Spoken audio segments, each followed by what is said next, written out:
आइए जानते हैं देश के हर जिला हर क्षेत्र की फटाफट बड़ी खबरों को केवल 5 मिनट में। लेकिन उससे पहले आप ये वीडियो कहां से देख रहे हैं हमें कमेंट में जरूर बताएं और चैनल को सब्सक्राइब जरूर कर दें। किसानों के लिए खुशखबरी, 22वीं किस्त की तारीख हुई घोषित, 2000 रुपए सीधे खाते में आएंगे। देश के किसानों के लिए एक बड़ी राहत भरी खबर आई है। केंद्र सरकार ने पीएम किसान योजना 2025 की 22वीं किस्त की तारीख घोषित कर दी है। अब किसानों के खाते में एक बार फिर 2000 रुपए की किस्त सीधे डीबीटी के जरिए ट्रांसफर की जाएगी। प्रधानमंत्री किसान सम्मान निधि योजना का यह लाभ हर उस किसान को मिलेगा जो इस योजना में पंजीकृत है और अपनी ई-केवाईसी पूरी कर चुका है। हरियाणा में लाडो लक्ष्मी योजना से 2100 रुपए मासिक उपहार सोनीपत की 44,533 महिलाओं को मिलेगा। धन हरियाणा सरकार की लाडो लक्ष्मी योजना के तहत सोनीपत की 40,533 महिलाओं को हर महीने 2100 रुपए मिलेंगे। यह योजना महिलाओं को आर्थिक रूप से सशक्त बनाने और उनके जीवन स्तर को सुधारने के लिए शुरू की गई है। सरकार महिलाओं के कल्याण के लिए प्रतिबद्ध है और यह योजना उसी दिशा में एक महत्वपूर्ण कदम है। डबवाली में डेंगू का कहर, 10 नए केस आए सामने। बेबस नजर आ रहा स्वास्थ्य विभाग। डबवाली में डेंगू का प्रकोप बढ़ रहा है। स्वास्थ्य विभाग की व्यवस्था चरमरा गई है। एक सप्ताह में 10 नए मामले सामने आए हैं, जबकि वास्तविक संख्या और भी अधिक हो सकती है। अस्पताल में उचित व्यवस्था न होने के कारण मरीजों को परेशानी हो रही है। जजपा नेता दिग्विजय चौटाला ने फॉगिंग अभियान चलाने की घोषणा की है। स्वास्थ्य विभाग नियंत्रण के प्रयास कर रहा है। गुरुग्राम में अब ट्रैफिक पुलिस नहीं काटेगी चालान। आज से सिर्फ कैमरे के जरिए होगी निगरानी। गुरुग्राम में अब फिजिकल चालान बंद हो गए हैं, केवल ऑनलाइन कैमरे से ही चालान होंगे। डीजीपी ओपी सिंह ने पुलिस कमिश्नर विकास अरोड़ा को आदेश दिया, जिसके बाद इसे तुरंत लागू कर दिया गया। पहले ऑनलाइन चालान के साथ फिजिकल चालान की शिकायतें आती थीं, जो अब कम होंगी। 450 पुलिसकर्मी अब यातायात व्यवस्था सुधारने में लगेंगे। आईपीएस पूरन कुमार की अंतिम अरदास में शामिल हुए ओएसडी सीएम सैनी खुद आईएएस अमनीत से मिलने घर पहुंचे। हरियाणा के मुख्यमंत्री नायब सिंह सैनी ने आईएएस अधिकारी अमनीत पी कुमार के घर जाकर उनके पति आईपीएस वाई पूरन कुमार के निधन पर शोक व्यक्त किया। पंचकूला में अंतिम अरदास में कई नेता और अधिकारी शामिल हुए। मुख्यमंत्री ने अमनीत पी कुमार को सरकार की ओर से पूरा सहयोग देने का आश्वासन दिया। वाई पूरन कुमार और एएसआई संदीप लाठर ने आत्महत्या कर ली थी, जिससे पूरे देश में सनसनी फैल गई थी।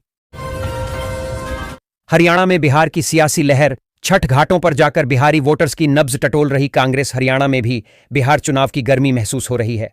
कांग्रेस अध्यक्ष के निर्देश पर जिलाध्यक्ष बिहार के मूल निवासियों से संपर्क कर रहे हैं ताकि गठबंधन के उम्मीदवारों को जिताया जा सके। नेता छठ घाटों का दौरा कर रहे हैं और व्यवस्थाओं का जायजा ले रहे हैं। राहुल गांधी की वोटर अधिकार यात्रा और भाजपा पर वोट चोरी के आरोपों के बाद हरियाणा कांग्रेस सक्रिय है। देखना यह है कि यह सक्रियता बिहार के लोगों को कितना प्रभावित करती है। सड़क दुर्घटना में घायल के लिए मददगार बने हरियाणा के डीजीपी ओपी सिंह। अपनी एस्काइनर्ट गाड़ी से तुरंत पहुंचाया अस्पताल। पंचकूला में सड़क दुर्घटना में घायल के लिए हरियाणा के कार्यवाहक डीजीपी ओपी सिंह मददगार बने। उन्होंने मानवता दिखाते हुए अपनी एस्कॉर्ट गाड़ी से घायल को तुरंत अस्पताल पहुंचाया, जिससे उसे समय पर चिकित्सा सहायता मिल सकी। डीजीपी की तत्परता की सराहना की जा रही है। पीएम को चिट्ठी का असर, पंचकूला में निफ्ट के बाहर अब पुलिस का पहरा। छात्राओं को तंग करने वाले मंचलों की खैर नहीं। पंचकूला के निफ्ट में छात्राओं की सुरक्षा को लेकर प्रधानमंत्री को लिखे पत्र के बाद पुलिस ने सुरक्षा बढ़ा दी है। पीसीआर गश्त बढ़ाई गई है और सुरक्षित संगिनी व्हाट्सएप ग्रुप बनाया गया है। महिला आयोग ने भी इस मामले पर संज्ञान लिया है और पुलिस से रिपोर्ट मांगी है। पुलिस क्षेत्र में कड़ी निगरानी रख रही है और छात्राओं को सुरक्षा का भरोसा दिलाया गया है। राव नरेंद्र पर एसीबी की चार्जशीट से हरियाणा कांग्रेस में खलबली। रिश्वत के आरोपों के बीच आंदोलन की तैयारी। हरियाणा कांग्रेस के अध्यक्ष राव नरेंद्र के खिलाफ एंटी करप्शन ब्यूरो द्वारा चार्जशीट दाखिल करने से उनकी मुश्किलें बढ़ गई हैं। उन पर सीएलयू के बदले रिश्वत मांगने का आरोप है, जिससे पार्टी में अंतर्कलह बढ़ गई है। जहां कुछ नेता इसे राजनीतिक साजिश बता रहे हैं, वहीं अन्य इस कार्रवाई से खुश हैं। पार्टी उनके समर्थन में आंदोलन की तैयारी कर रही है। राव नरेंद्र पर मंडराए संकट के बादल, एसीबी जांच ने बढ़ाई टेंशन। हरियाणा कांग्रेस ने जिलाध्यक्षों को क्या निर्देश दिए? हरियाणा कांग्रेस अध्यक्ष राव नरेंद्र सिंह के खिलाफ एंटी करप्शन ब्यूरो की जांच फिर से शुरू होने से उनकी मुश्किलें बढ़ गई हैं। भाजपा और इनेलो के हमलों के बीच कांग्रेस हाईकमान ने जिलाध्यक्षों को उनके बचाव में उतरने और जनता को तथ्यों से अवगत कराने के निर्देश दिए हैं। कांग्रेस का कहना है कि यह मामला राजनीतिक षड्यंत्र है और इसमें कोई दम नहीं है। उड़ता हरियाणा। अब उजड़ता हरियाणा बन रहा। बढ़ते नशे पर सुरजेवाला ने सरकार पर कसा तंज। कांग्रेस नेता रणदीप सुरजेवाला ने हरियाणा में बढ़ते नशे पर सरकार को घेरा। उन्होंने कहा कि नशा तस्करों ने राज्य को उड़ता हरियाणा से उजड़ता हरियाणा बना दिया है। सुरजेवाला ने सरकार पर नशा माफिया को संरक्षण देने का आरोप लगाया और कहा कि नशे की वजह से माताएं अपने बच्चों को बेचने पर मजबूर हैं और युवा पीढ़ी बर्बाद हो रही है। उन्होंने सरकार के नशामुक्त गांवों के दावों को भी झूठा बताया। आईपीएस पूरण कुमार की अंतिम अरदास। भावुक हुआ परिवार, अधिकारी और नेता शामिल हुए। निष्पक्ष जांच की मांग उठी। अब दिल्ली में होगी शोक सभा। आईपीएस पूरण कुमार की श्रद्धांजलि सभा एवं अंतिम अरदास पंचकूला में हुई। उनकी शोक सभा दिल्ली में आयोजित की जाएगी। इस दुखद घटना के बाद कई लोगों ने आईपीएस के आत्महत्या मामले की निष्पक्ष जांच की मांग की है ताकि सच्चाई सामने आ सके और उनके परिवार को न्याय मिल सके। पंचकूला निफ्ट के कैंपस में छात्राओं की सुरक्षा पर सवाल। छेड़छाड़ और पीछा करने जैसी घटनाएं। प्रधानमंत्री तक पहुंचा मामला। पीएमओ ने मांगी रिपोर्ट। पंचकूला के निफ्ट संस्थान में छात्राओं की सुरक्षा को लेकर मामला प्रधानमंत्री कार्यालय तक पहुंच गया है। एक छात्रा के पिता ने पीएम मोदी को पत्र लिखकर छेड़छाड़ और पीछा करने की घटनाओं की शिकायत की है। पीएमओ ने मामले की जांच के आदेश दिए हैं। अभिभावकों ने सुरक्षा व्यवस्था बढ़ाने की मांग की है। महिला आयोग ने भी इस मामले पर संज्ञान लिया है और जांच की बात कही है। हरियाणा की हवा में घुला धीमा जहर। सांस लेने लायक नहीं रही हवा। यह शहर बना सबसे ज्यादा प्रदूषित। हरियाणा में मौसम बदलने के साथ हवा भी खराब हो रही है। नारनौल का तापमान 14.6 डिग्री सेल्सियस रहा और सबसे साफ शहर रहा। फतेहाबाद सबसे प्रदूषित रहा जिसका एक्यूआई 329 दर्ज हुआ। वैज्ञानिकों के अनुसार रात के तापमान में गिरावट आएगी जिससे प्रदूषण नीचे आएगा। 4 शहरों का प्रदूषण स्तर 300 से 400 के बीच है। नारनौल एकमात्र ऐसा शहर रहा जिसकी हवा सबसे साफ रही। धूमधाम से मनेंगे गुरु तेग बहादुर शहीदी दिवस और सरदार पटेल जयंती। वंदे मातरम के 150 साल पूरे होने पर खास कार्यक्रम। हरियाणा में गुरु तेग बहादुर के शहीदी दिवस, सरदार वल्लभ भाई पटेल की जयंती और वंदे मातरम के 150 वर्ष पूरे होने पर कार्यक्रम होंगे। विद्यालयों में गुरु तेग बहादुर के जीवन पर निबंध प्रतियोगिता होगी। 31 अक्टूबर को राष्ट्रीय एकता दिवस मनाया जाएगा और पदयात्राएं होंगी। कार्यक्रमों से पहले स्वच्छता अभियान चलाया जाएगा। रेलवे स्टेशनों पर अब एजेंट बेचेंगे जनरल टिकट। रेल मंत्रालय ने एसटीबीए योजना को दिखाई हरी झंडी। क्या है यह स्कीम? रेल मंत्रालय ने station ticket booking agent STBA योजना को मंजूरी दे दी है, जिसके तहत छोटे रेलवे स्टेशनों पर निजी एजेंट जनरल टिकट बेचेंगे। अंबाला रेल मंडल ने आवेदन भी मांगे हैं। इस योजना से रेलवे का खर्च कम होगा और यात्रियों को सुविधा मिलेगी। डीआरएम के अनुसार इससे कर्मचारियों का बोझ कम होगा और रोजगार के अवसर भी बढ़ेंगे। पहले यह काम जनसाधारण टिकट बुकिंग सेवक जेटीबीएस योजना के तहत होता था। बिजली मंत्री के करंट का डर, 4 अफसरों ने करा लिया तबादला। क्या है ट्रांसफर पॉलिसी? हरियाणा के बिजली विभाग में ऑनलाइन तबादला नीति के तहत 100 अधिकारियों का स्थानांतरण हुआ है। ऊर्जा मंत्री अनिल विज के गृह क्षेत्र अंबाला कैंट से अधिकारियों ने दूरी बना ली है, जिसके चलते एसडीओ और एक्सआईएन के पद खाली हो गए हैं। अन्य अधिकारियों ने भी अंबाला कैंट में पद लेने में रुचि नहीं दिखाई। लाखों खर्च कर डंकी रूट से पहुंचे थे अमेरिका, अब 46 लोगों को किया गया डिपोर्ट। हरियाणा के 40 युवाओं को जो डंकी रूट से अमेरिका गए थे को डिपोर्ट कर दिया गया है। उन्हें हथकड़ी और बेड़ियों में दिल्ली एयरपोर्ट लाया गया, जहां से उन्हें उनके जिलों में भेजा गया। डिपोर्ट किए गए एक युवक ने बताया कि 3 नवंबर को एक और जहाज आएगा। करनाल और कैथल के युवक सबसे अधिक हैं। पुलिस ने पूछताछ के बाद कुछ युवकों को छोड़ दिया, जबकि एक युवक को शराब तस्करी के आरोप में हिरासत में लिया गया। करनाल में 1 करोड़ 30 लाख रुपए की धोखाधड़ी, बिना रुपए दिए करा ली जमीन की रजिस्ट्री। इसराना के भावपुर गांव में जमीन बेचने के नाम पर 1 करोड़ 30 लाख की धोखाधड़ी हुई। 2 भाइयों ने जमीन बेची, खरीदारों ने चेक देकर वापस ले लिए और भुगतान नहीं किया। आरोप है कि बिना पैसे दिए ही रजिस्ट्री करा ली गई। पुलिस ने मामला दर्ज कर जांच शुरू कर दी है। दिल्ली मुंबई एक्सप्रेसवे फरीदाबाद लिंक पर सुरक्षा से लापरवाही।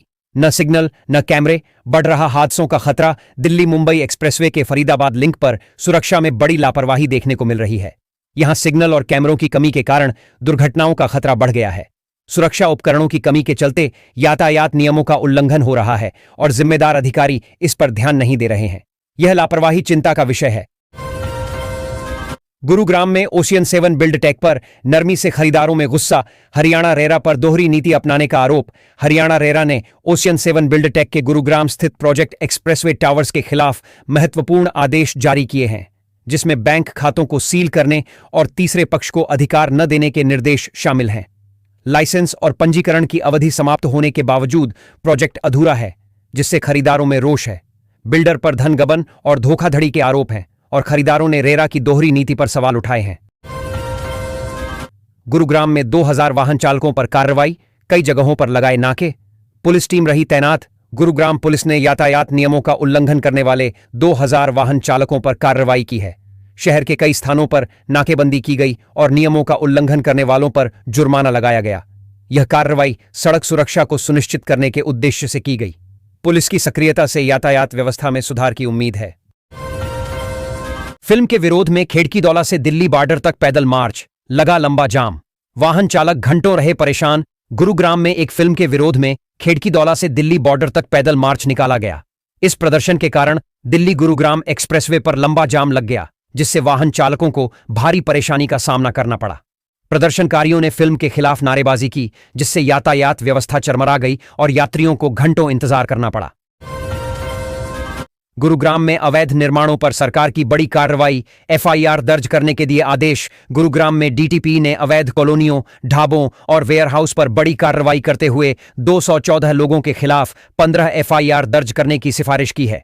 यह कार्रवाई फर्रुखनगर, धनकोट, जटौली, भोड़ाकलां, बाघनकी और पटौदी गांवों में की गई है, जहां 23.55 एकड़ भूमि पर अवैध कॉलोनियां काटी गईं। इसके साथ ही अवैध ढाबों और गोदामों के खिलाफ भी कार्रवाई की गई है। गूगल का डिजिक्वच कार्यक्रम, गुरुग्राम में वरिष्ठ नागरिकों को दिया ऑनलाइन धोखाधड़ी से बचने का प्रशिक्षण।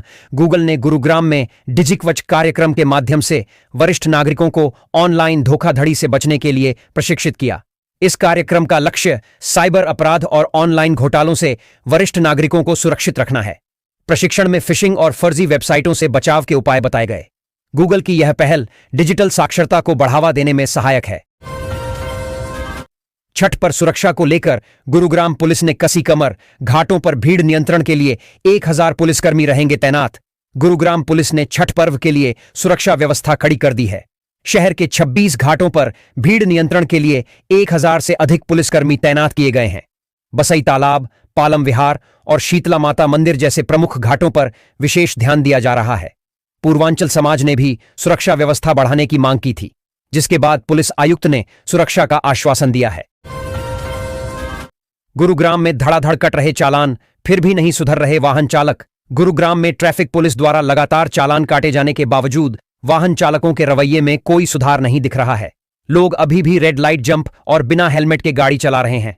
ऐसा लगता है कि उन्हें चालान का डर नहीं है। पुलिस को सख्त कार्रवाई और जागरूकता अभियान चलाने की आवश्यकता है।